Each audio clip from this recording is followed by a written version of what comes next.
Hey, what's up, everybody? It's just Charles Sebastian. I want to welcome you guys to another episode of the Dreamerspro Show, where we cover everything from sports, hot topics, classic debates, entertainment, and when we give you guys a fresh perspective on things and how we see them. And today we got a pretty interesting show. But before we get into it, please make sure you like the video and subscribe to the channel. So let's get into today's topic. As you guys know, Deion Sanders and the Colorado Buffaloes, they're amping up or preparing for a game that they have this Saturday that a lot of us are psyched and hyped up for. I was just listening to Keyshawn Johnson this morning on Undisputed Live, where he was talking about, had it not been for Deion Sanders, he would not even be rooting for the Colorado Buffaloes. And I find myself in the same position. I'm someone that rarely follows football, let alone follows it collegiately at a collegiate level. So to have people like myself bringing in new fans, I think that's a great thing. I think that is a fantastic thing. Something that pushes the sport forward, right? But of course, there's some people out there that take exception to this. And one of those people, by the way, is one Jason Whitlock, who was someone in the past, funny enough, who I used to think was a smart guy, very well-spoken, bold, risk taker, isn't afraid to go against the grain. And that's what I knew him for. But it's only up until recently I'm starting to listen to him, because I've been following some of the things that he's been saying about Coach Prime Deion Sanders. And I've disagreed with a plethora of the things that he's been saying. But he's been on this campaign, and I think that he's using this as a moment to propel himself even further, because he knows if he takes a contrarian position against Deion Sanders, then ultimately he's going to be in the airways. People are going to be talking about him, and he's going to capitalize off of it, which is going to bring him a lot of views, bring him a lot of revenue to his show, his podcast, the company he represents, etc. So this morning, what was I doing? I forgot what I was doing this morning. But anyway, I came across a show from Jason Whitlock. And in this show, he decided to take things to a different level. You see, in the past, he was very critical of Deion Sanders, the man, talking about the way that he dresses, talking about the way he behaves, and then, of course, questioning his masculinity by comparing the man to a female TikToker. A TikToker. In his mind, and maybe in some of his supporters' mind, this is all fair game. This is all inbound. I don't see what the issue is. Yeah, a grown man, married man with a wife and kids. Yeah, I'm comparing him to a female. I don't understand. What's the issue? I mean, how's that disrespectful? I don't get it. Is there any? I mean, I don't understand. This is where we are with this, right? So this morning, I was listening to him, and it seems like Jason Whitlock had ran out of things to say about Deion Sanders, the parent, the man, and now he started to target his kids. And in this particular case, he was targeting the quarterback, Shedeur Sanders, and he started taking it to a place that even me, as I'm listening to him, I'm like, bro, I mean, like, what's the problem? Like, isn't enough? Now you're going after the guy's kids, his kids. This is where it is with it. This is what it's come to. So what I want to do is I want to play some of the comments that he had to make about Deion Sanders' son. I want you guys to listen carefully, very carefully, to the points he tried to make, and then we're going to come back and react to what he had to say. Take a listen to what Jason Whitlock had to say here. But he actually lives in Boulder, Colorado, and Deion's son, not following the lead of his dad, because Deion spoke first, and then Shiloh comes in afterwards, not mirroring the attitude of his dad, actually says, if I see him, and he says it with a smile, but he says it still. He just wrote a check that if he sees Henry Blackburn, there could be trouble. Once again, Henry Blackburn lives in Boulder, Colorado. There's a chance over the next year or two that they may see each other. And Deion's son has written a check. Does he plan on cashing it? This kind of back and forth talk. And again, when you invite the entire rap world into your program, you know what comes along with the rap world? Beef. You know what happens when there's beef in the rap world? Violence. We've seen plenty of it. That whole mentality. And this is where Deion promotes a lot of Christian values, but what is he actually injecting into his program? Rap values. And so his son, I'm sure I said it with a smile, and of course this is what he's not marrying Deion's mentality. He's not mirroring Travis Hunter's mentality. And so as Shamika likes to say, I'm a fruit inspector. And so Deion Sanders' son is Deion's fruit. What does that fruit sound like what Deion's talking about? And does it raise questions about, oh, this is what Deion's saying in front of the camera. What's he saying behind the scenes to his actual team? Because his son is saying something completely different. I find it interesting. Let's note that and remember that. The last thing I want to talk about as it relates to fruit inspection. And when I talk about the values being instilled, reinforced, promoted within the Colorado football program. And I want to once again examine the fruit. Shedeur Sanders, who is a hell of a quarterback, hell of a player. But he's also arrogant. And if he were white, people would be calling him arrogant and a punk. He's kind of like Christian Laettner. And that's why I make the Duke comparison. The Colorado is the Black Devils. You know, Duke is the Blue Devils. Colorado is the Black Devils, this arrogance. And so I read a USA Today story about Shedeur Sanders, who's already driving a Maybach. And they got a story now. He wants a Rolls Royce. And Deion actually had Tom Brady call his son to tell him he didn't need a Rolls Royce. Now, Shedeur is the kid that pregame, big gold chain, Rolex watch, flashing it in other kids' faces before the game.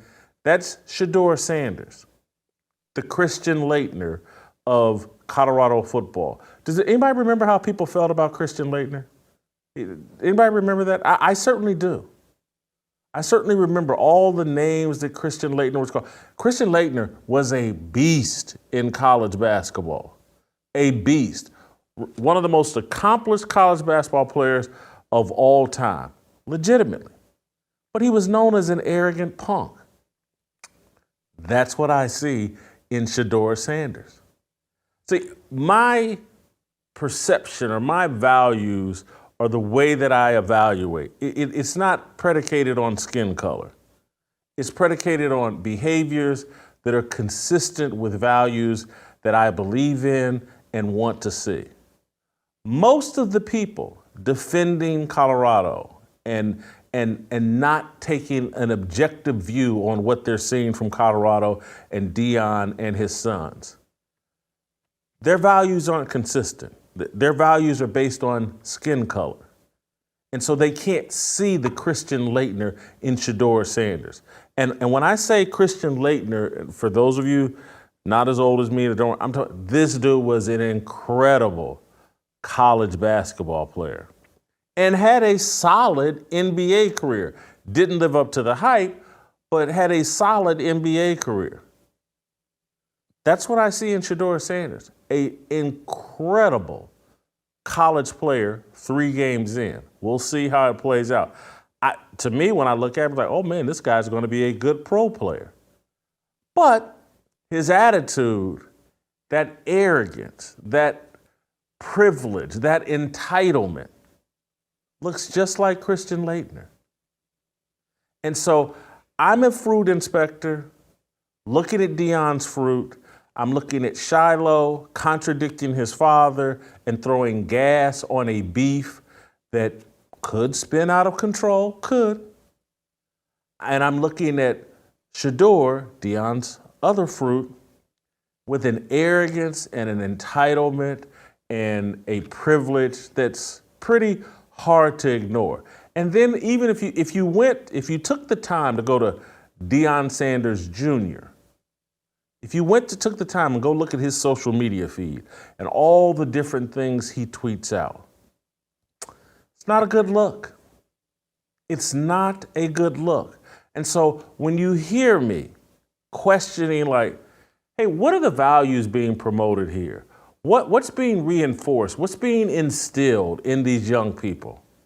So you heard what Jason Whitlock had to say there.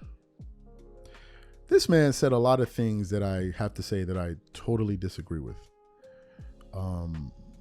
Vehemently disagree with. He was making it seem like Shador's arrogance was somehow a black thing. Like it's black athletes that are this arrogant and all of this stuff. But then at the same hand, he was using Christian Laettner as an example of someone that's arrogant.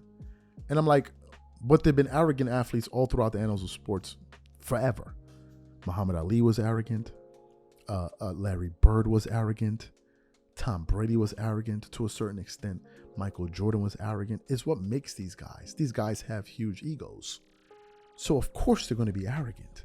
What that has to do with the football game, only Jason Whitlock and the good Lord in heaven knows what that has to do with the football game.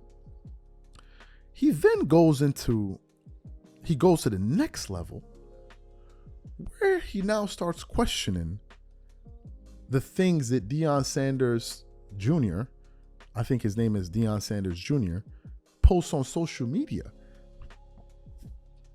And I'm saying to myself, I'm like, why are you going this far? You've questioned every single aspect about the coach.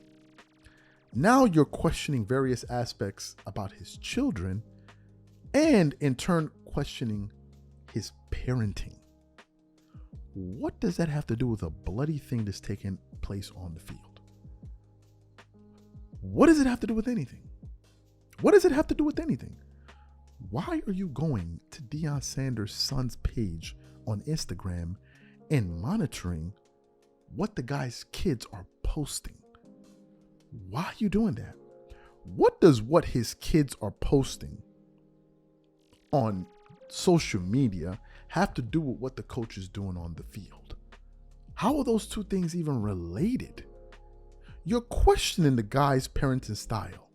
First of all, before we even get to his parenting style, he starts talking about the fact he's wearing jewelry and all of these things. Jason, I would expect you to know this as a black man. Blacks like jewelry. I don't know why you're so shocked by this. You're a black man. Knock, knock, knock. You're a black man, Jason Whitlock. Why is this surprising to you that black people like shiny things? Come to Africa and look around. You will find black people wearing shiny things. They kind of like those things. It's a thing about blacks. They're not the only race that do it. Whites do it too. They wear their own jewelry as well as other races. Go to various countries around the world, you see them wearing jewelry. For whatever reason, you seem to be transfixed on blacks wearing jewelry. I don't know why. Why is it only black people's jewelry you're noticing, Jason? I'm trying to figure it out. I've been in various places around the world. I've seen some ladies wearing jewelry, diamonds, Rolex watches. These are white women. I don't think a damn thing of it because they're wearing jewelry. It says nothing to me one way or the other. For some reason, this is some breaking news to you. Oh my God, these black people wearing jewelry. Bro, you black. Jason, you're black. Let me say one more time for you. You're black. You're black. Let me just remind you. I don't know why you're so surprised by this. That's the first thing. The second thing is, you're talking about the guy as a father. I had to Google this. Jason Whitlock, how can you know how to raise kids when you yourself don't have kids?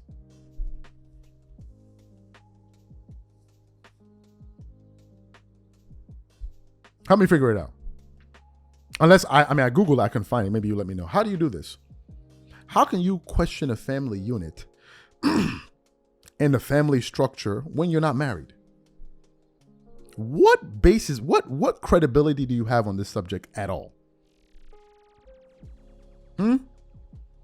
You're speaking about the family structure, bro. Show us the family structure. Show us the blueprint. Show us the way. Okay, you're commenting on things you have no idea about.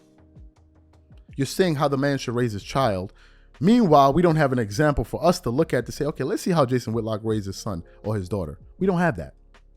But yet, you're sitting up there critiquing the man as a father and excuse me, dealing with cold.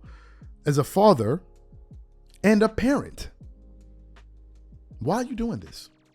You then took it a step further and started talking about, I'm judging the fruit. I'm judging the fruit. The biscuits. I'm judging the fruit of this guy's parent, and I'm looking at the fruit. And I'm looking at the fruit and the upbringing. Sorry to break it to you. I'm sorry to break it to you. There are a lot of successful people, black, white, green, purple, who are wildly successful and their kids fall short. And they're not like their parents and not as successful as their parents. Just look at what's happening in the White House. And that's no diss. I'm giving you guys an example. Just look around society. Is this the first time you've heard something like this? But hold up. In the case of Deion Sanders' kids, you can't even compare them to that because these men are successful. They're already millionaires based on my understanding. This guy they're talking about, he could be one of the Heisman candidates or one of the top draft picks going into the next NFL draft. And you're up here talking about his chain, or if he wants to buy a Rolls Royce. Is it your money? Is it your money to critique, to question? I don't think it sends a bad press. To who? It shows you that, well, things are if the boy's earning his own money, by all means, let him do it. If it's his own money. Now, if it's my son or my daughter and she wants to do that, if you see daddy driving a Porsche or something and you're like, Dad, I want a Porsche, and you can't afford a Porsche, you better jump in that Camry. I'll buy you a beautiful Toyota Camry. Beautiful one. Gorgeous one. Brand new even if you like it. If you want a nice car, BMW, then you got to go get your money. Don't look at daddy's money. Don't look at daddy's money. That's just my philosophy, though. That's my philosophy. But it doesn't mean that my way of doing things are the way to do it. It doesn't mean that. But in your case, what basis do you have to even be saying the things that you're saying? Bro, my fellow, my brother, it's time to let it go. I know you cannot wait for Saturday to roll around and to watch Colorado lose. And I'm very sure that when they lose, you're going to come up on your show and tell us why. It's because of his chain. It's because of his hair. It's because of Deion Sanders' hat. It's because of his glasses. It's because of his religion. Those are the reasons that he lost. And God didn't want him to win. That's what you're going to say because God called you and told you. Bro, this dude, I'm beginning to realize this is going to be an ongoing thing. So I'm here. We all here for it. We all here for it. These are my thoughts. What I want to know from you guys, what do you think about what Jason Whitlock is doing? Do you think it's inbounds or out of bounds? Whatever you guys think, please leave your thoughts in the comment section. We catch you on the next show. Peace.